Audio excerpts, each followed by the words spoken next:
ఇది ఇక్కడ అక్షరాల 1300 కోట్లు 9 నెలల్లో మంత్రి పొంగులేటి గారి సంపాదన 1300 రూపాయలు దొరుకుతలేవు సంపాదిద్దామంటే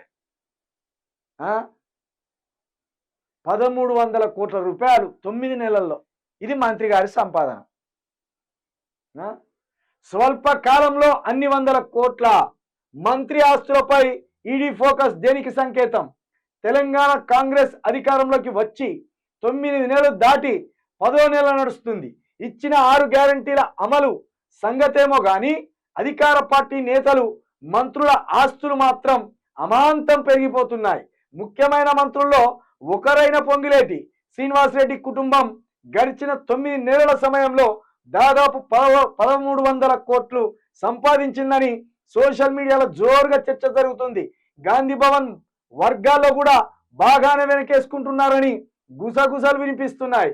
పొంగులేటి నివాసంలోకి కౌంటింగ్ మిషన్లు ఓట్లు లెక్క పెట్టినట్టు లెక్క పెడుతున్నట్ట నిన్న పొంగులేటి ఇంట్లో.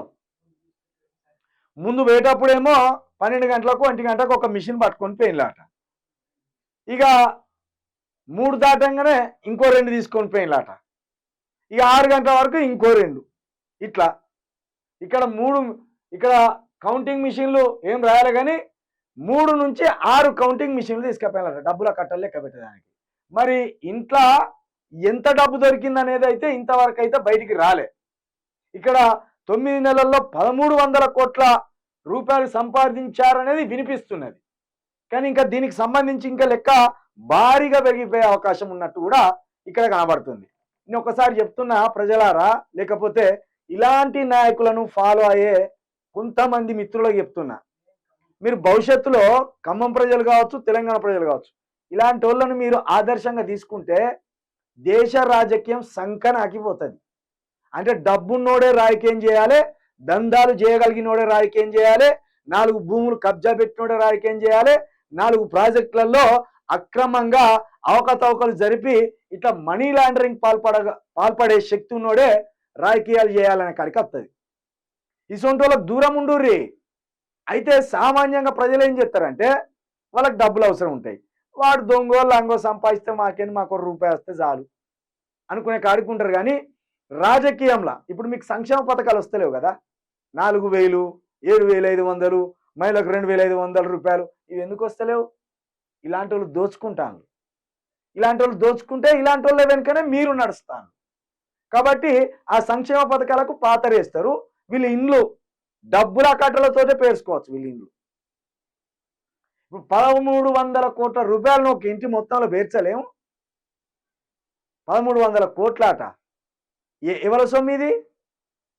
వీళ్ళు తట్టా పారు పనికి పోతే ఈ సొమ్ము సంపాదించిందా? రోజుకు 1000 రూపాయలు సంపాదిస్తామంటేనే గగనం అవుతుంది.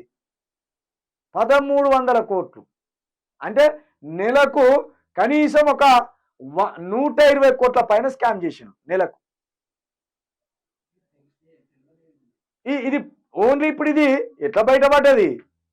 ఆ మద్రాసు ఎయిర్పోర్ట్ పుణ్యం అని బయటపడ్డది. ఇది ఆ మద్రాసు ఎయిర్పోర్ట్లో వాళ్ళ కొడుకు దొరకకపోతే ఇది బయటపడకపో. ఇప్పుడు ఇది లోకానికి తెలిసిన ముచ్చట. ఈ 1300 కోట్ల రూపాయలు ఇంకా బయటికి పొక్కని డబ్బు ఎంత ఉన్నదో. ఇంకా అక్కడ ఇప్పుడు FTL పరిధిలో ఫామ్ హౌజులు, లగ్జరీ ఫామ్ హౌజులు కట్టిండు కదా, ఇంకా అలాంటి ఎన్ని వందల కోట్లు విలువ చేసే భూములు ఉన్నాయో. కాంగ్రెస్ కు ఆకలి ఎక్కువ బాగా. గర్భింతో ఉన్న శ్రీగాల తనలాడతారు అవినీతి చేయడానికి. వీళ్ళు గర్భింతో ఉన్న స్త్రీ ఆకలి అవుతుంది ఎప్పుడు. వీళ్ళకు గర్భింతో లేకపోయినా ఆకలే. గిన్నె అక్రమాల. నిజంగా బీజేపీ గనక నిబద్ధతతోటి నిజాయితీతోటి గనక ఈడీ అధికారులకు పూర్తి స్వేచ్ఛ ఇస్తే గనక పొంగులేటి శ్రీనివాసరెడ్డి జీవితకాలం కూడా జైల్లో ఉంటాడు. ఎందుకంటే ఇక్కడ రాసుకొచ్చిన లెక్కల ప్రకారం, ఇక్కడ తీసుకపోయిన డబ్బులు కౌంటింగ్ చేసే మిషన్ల ప్రకారం చూస్తే 3 భార్య, భర్త, కొడుకు, బిడ్డ అందరు జైలులో ఉంటారు. సిగ్గనిపిస్తలేదు కనీసము కుటుంబ సభ్యులని ఎందుకు ఇవన్నీ మనకు మనీ లాండరింగ్? ఈ మనీ లాండరింగ్ మనకెందుకు? ఈ అక్రమాలకు పాల్పడడం ఎందుకు? ఇట్లా దొంగతనాన్ని బయటేసుకొని ప్రజల ముందు దోషులుగా నిలబడేందుకు? ప్రజల చేత తూ అని తిట్టిపించుకునేందుకు? మన చేతుల కష్టం మనకైతుందని ఎందుకో ఇక్కడ అనకూడదు అనిపిస్తుంది, కానీ అనవలసి వస్తుంది. ఈ ఆధిపత్య కులాలలో నిజాయితీ ఉండదా? ఈ ఆధిపత్య కులాలకే నిజాయితీ ఉండదు. ఓ గాలి జనార్దన్ రెడ్డి కావచ్చు, ఓ వైఎస్ జగన్మోహన్ రెడ్డి కావచ్చు, లేకపోతే ఓ రేవంత్ రెడ్డి కావచ్చు, ఇప్పుడు పొంగులేటి శ్రీనివాస్ రెడ్డి కావచ్చు. ఈ దందాలు మొత్తం వీళ్ళే చేసేది. దీంట్లో ఒక బీసీ కావచ్చు కానీ, ఒక ఎస్సీ కావచ్చు కానీ, ఒక ఎస్టీ కావచ్చు కానీ, గిన్ని వందల కోట్ల స్కామ్లా ఇరుక్కున్నట్టు ఎప్పుడన్నా కనబడ్డదా?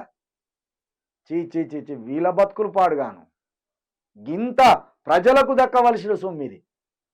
పేదోళ్ళ ఇండ్లలో కనీసం 3 పూటలు తిండి తినవడానికి వాడవలసిన సొమ్మిది.